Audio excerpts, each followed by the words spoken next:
I told you that right now someone was choosing if you were going to live or die?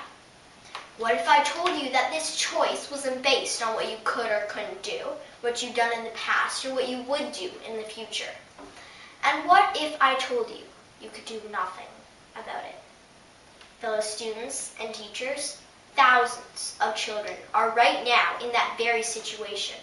Someone is choosing, without even knowing them, whether they are going to live or die. That someone is their mother, and that choice is abortion. Every day, 115,000 children are dying through abortion.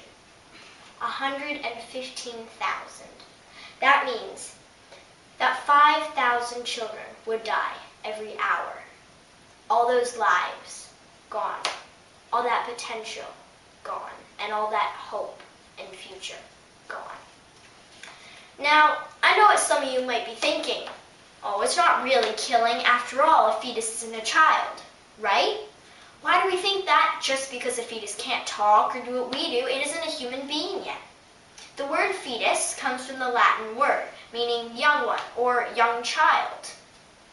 Some babies are born after only 5 months. Is this baby not human?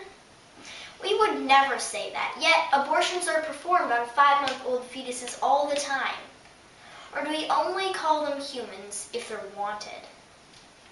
No, fetuses are definitely humans, knit together in their mother's wonderful creator, who knows them all by name.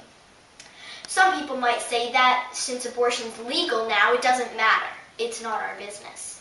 But if an action is unjust, it needs to be illegal, and it has to be our business.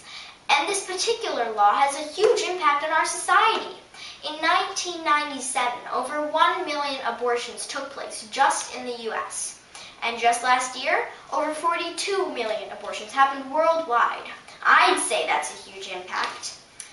I know some people say that the mother has a right to abort. After all, her life is dramatically impacted by having a baby. But I'm asking you to think about the child's rights that were never given to it. No matter what rights the mother has, it doesn't mean we can deny the rights of the fetus. Talking about the mother's choice, the mother may have had a choice not to have unprotected sex in the first place.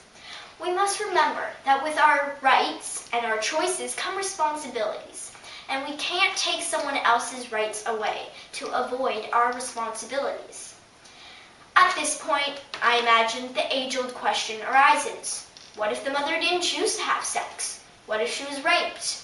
But let's look at the facts for the U.S. as an example. Only 1% of all American abortions are hard case categories. This includes rape, incest, and the life of the mother being in danger. 1%. That hardly justifies the disturbing volume of abortions that happen these days. And who's to say abortion's the easy way out? I don't think people understand the effects of abortion on a woman. I don't have time to list all the negative after effects, but here are a few examples of the physical effects. 17% of women who've had abortions face complications in their subsequent pregnancies. Some may not even be able to give birth at all. They are also at a greater risk of developing breast cancer if they have an abortion. But perhaps the worst effects are the emotional ones. Women who've had an abortion tend to have more mood disorders, substantial enough to provoke them to harm themselves. In addition, women who've had an abortion are 5 times more likely to have problems with drug and alcohol abuse. Abortion leaves a woman feeling lost and uncertain about their future. Almost 1/3 of all women who've had an abortion are dissatisfied with their decision. It certainly is not the cure-all people think it is. I read a story on the Focus on the Family website. It was about a girl who had an abortion.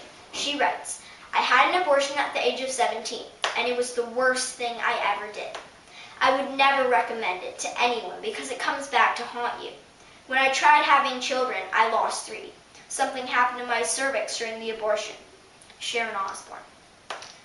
Hers is just one of the many heart-wrenching stories that nobody tells these days, and those same ones are the ones that we need to hear about. Thank you for taking time to think about the issue of abortion, to think about the unborn, and to think about the effects of abortion on a mother. If you walk away with anything after this speech, walk away with the words of Horton. You know him, that elephant that risked his life to save that little speck. Remember him and his famous quote. Even though you can't see them or hear them at all, a person's a person, no matter how small. Thank you.